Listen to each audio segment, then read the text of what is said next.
Italy প্রবাসী ব্যবসায়ীদের নিয়ে গঠিত সুসংগঠিত সংগঠন প্রগতি ব্যবসায়ী সমিতি প্রতি বছরের ন্যায় এবারও বাংলাদেশ ও ইতালিতে 3টি স্থানে বর্ণাঢ্য আয়োজনে ইফতার ও দোয়া মাহফিল অনুষ্ঠিত হয়েছে। প্রবাসীদের সঙ্গে ভ্রাতৃত্ববোধ ও সৌহার্দ্যপূর্ণ সম্পর্ক সমুন্নত রাখতে এ আয়োজন, বললেন নবনির্বাচিত সভাপতি জাহাঙ্গীর হোসেন।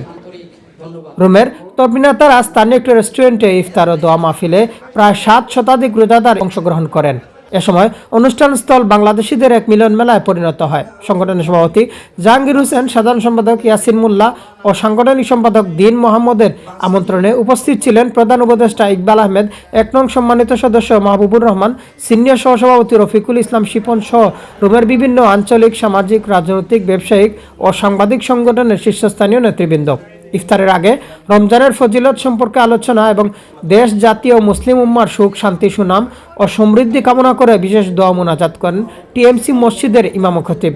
এদিকে সংগঠনের আয়োজনে বাংলাদেশের শরীয়তপুরের নড়িয়াতে সংগঠনের যুগ্ম সাধারণ সম্পাদক কাজী সেলিমের ব্যবস্থাপনায় ও নোয়াখালী জেলার সেনবাগ থানায় যুগ্ম সাধারণ সম্পাদক এমডি ইয়াসিনের ব্যবস্থাপনায় ও মুন্সিগঞ্জ জেলার টঙ্গিপাড়া থানায় বালিগাঁওর মসজিদে সিনিয়র যুগ্ম সাধারণ সম্পাদক বিপুল হোসেনের ব্যবস্থাপনায় ইফতার ও দোয়া মাহফিল সম্পন্ন হয়েছে। ইতালির রোম থেকে মিনার হোসেন, দ্বীপ টিভি।